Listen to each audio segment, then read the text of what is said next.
Today, we're going to unpack a truly fascinating paradox in ancient Jewish law, and it has to do with the position of the stranger. You see, the law makes a very clear distinction between a toshav, which is basically a resident inhabitant, and a ger, the proselyte or convert. And when we look closely at the ger, we hit this recurring, profound attention. On one hand, you have their complete, absolute religious integration into the community of Israel. But on the exact same token, there's their distinct, undeniable genealogical status.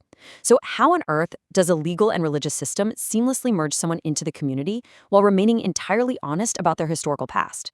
Well, it's an incredible balancing act, and exploring how the ancient sages navigated this tells us a whole lot about identity, community, and belonging. Let's get into it. We're going to kick things off with this absolutely soaring, inclusive rhetoric from the Talmud. It sets a thematic baseline that is honestly surprisingly modern, asserting that God's love creates an absolute spiritual equality. The ancient texts actually go to great lengths to demonstrate that the doors were not bolted shut against anyone desiring admittance from pure motives. In fact, there's one rabbi in the Talmudic tradition who boldly declared that the Holy One exiled Israel among the nations for the express purpose of adding proselytes to them. We're not talking about a story of reluctant acceptance here. It's a story of a profound foundational welcome. Section 1, the principle of one law. So the crucial point to understand is that once a Gentile becomes a tzedek, a righteous proselyte, their prior family ties aren't just ignored or swept under the rug, they are literally legally nullified. It is a total rebirth. The law actually views them as a newborn child. The natural father and mother of a convert are no longer legally their parents. Instead, their spiritual parents become Abraham and Sarah. Because they voluntarily placed themselves under the wings of the divine majesty and accepted the yoke of the commandments, they are elevated to the exact same spiritual level as a homeborn Israelite. And you can really see this equality shine when you look at the language used. The ancient texts apply the exact same honorary titles to both the native-born and the newcomer, side by side. The children of Israel are called servants, and proselytes are called servants. Israelites are called ministers of God, and proselytes are called ministers. The seed of Abraham are called friends, and God is explicitly called the friend of the proselyte. There is absolutely no second-class spiritual citizenship going on here. If you're in, you are equally a friend of God. This whole concept is anchored in what's known as the principle of the one ordinance. This is drawn straight from the book of Numbers, chapter 9, verse 14. It established that both groups shared the very same religious obligations and divine favor, and crucially, it explicitly dealt with the ultimate communal celebration, the Passover. It mandated that the convert is absolutely obligated to observe the rites just like anyone else. This was the theological ideal, plain and simple. One law, one standard, one people. Moving on to section 2, the genealogical tension.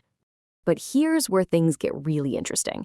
What happens when this beautiful, abstract theology collides with the physical reality of the land of Israel? Well, in the ancient world, genealogy deeply governed everyday life, and this created some real legal friction for the fully integrated, yet genealogically distinct, convert. You see, in ancient Israel, land wasn't just property that you bought and sold. It was an inheritance tied directly to the original tribes and families who first entered the land. Real estate acquired by inheritance couldn't be permanently sold. It always reverted back to the original family line during the Jubilee year.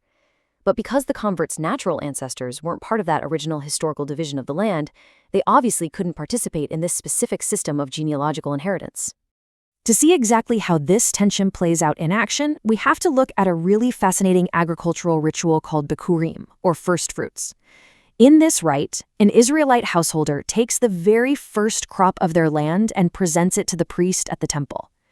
Imagine the scene. The individual stands there and recites the common historical narrative of all Israel out loud, officially positioning themselves within the larger covenantal family by making a very specific, mandated historical declaration. Now, because a convert truly possesses a share in the land as God's partner, they must bring the first fruits just like anyone else. But there's a catch.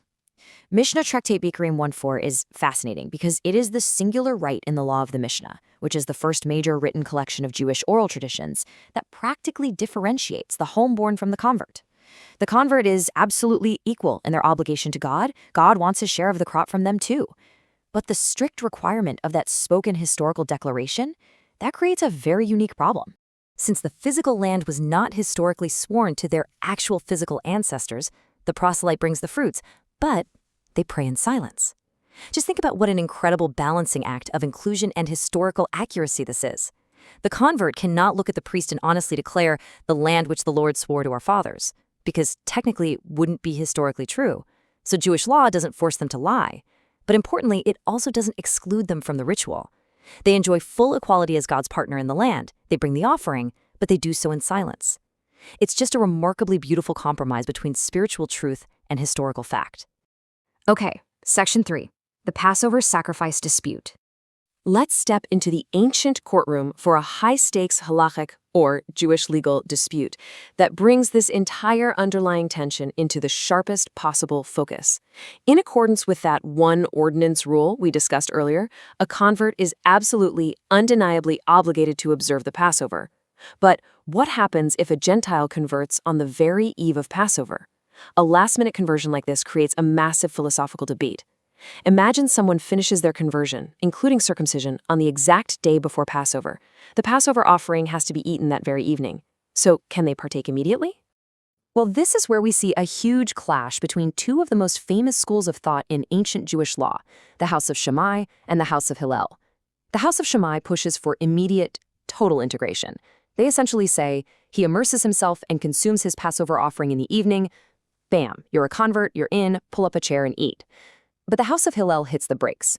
They argue that the distinct genealogical past requires a transitional delay. And Hillel's rationale for this delay is, honestly, pretty intense. He equates leaving behind one's Gentile status to the highest degree of ritual impurity, demanding a strict purification before you can partake in the ultimate communal sacrifice.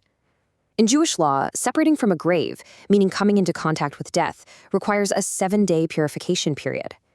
By comparing the separation from the Gentile state to separating from a grave, Hillel is making a profound point. And to be clear, he isn't insulting the convert at all.